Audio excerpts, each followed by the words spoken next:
Let me tell you a story. The story of a 7-year-old Chinese girl who was obsessed with the Disney movie The Little Mermaid. Now, as an immigrant, she could definitely relate to Ariel longing to belong to this fascinating outside world, and she loved how Ariel got to go on adventures and got into various hijinks with her adorable animal companions, and Prince Eric was pretty cute for a cartoon. She didn't own the movie, so at a book fair, she picked up this book, the original Little Mermaid, written by Hans Christian Andersen in 1837, and it struck horror into her innocent little soul. Let me tell you about the real Little Mermaid.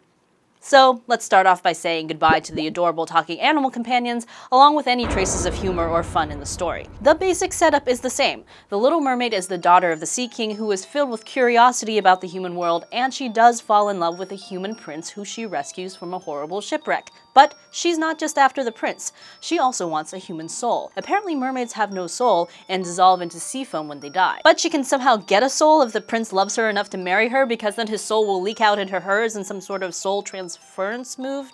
Anyway, the Little Mermaid goes to the Sea Witch, who agrees to make her human in exchange for her voice, which, by the way, she can never ever get back. And if the prince marries somebody else, she'll die and turn into sea foam. Oh, and every step she takes will feel like walking on knives. But on the plus side, she's a great dancer. So she finds the prince, who's really nice to her because he basically treats her as his cute little voiceless pet. He gives her a velvet pillow to sleep outside his room at night.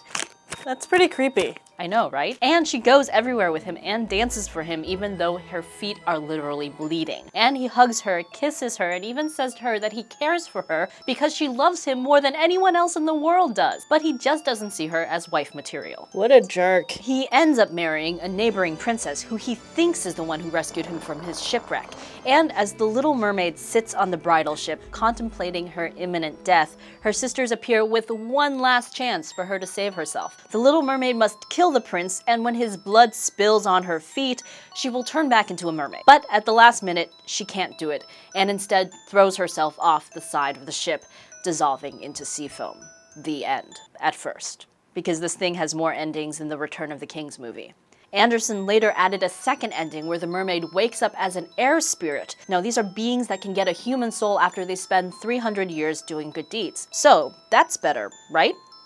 And then comes ending number 3. The other air spirits tell the Little Mermaid that they don't necessarily have to wait 300 years. Every time they see a really good child, it takes a year off their sentence. But every time they see a bad child, every tear the child cries adds another day to the time they have to wait. So now you have an extremely traumatized little kid faced with a tale of tragedy, sacrifice, and unrequited love, trying desperately not to cry so it doesn't make things worse for the poor Little Mermaid.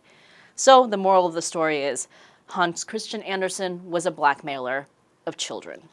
So every time I think of the Little Mermaid, I'm like, if only she knew how to write, then she could have just written the prince a note telling him that she was the one who saved him. So I prefer to read The Little Mermaid as a tale that champions the need for female literacy. It helps me sleep at night. Thanks for watching, and if you liked or were horrified by this video, please click the like button below. Remember to like us on Facebook, follow us on Twitter, and subscribe for more childhood-ruining videos. Do you have any similar stories about horrifying fairy tales? Leave us a comment below.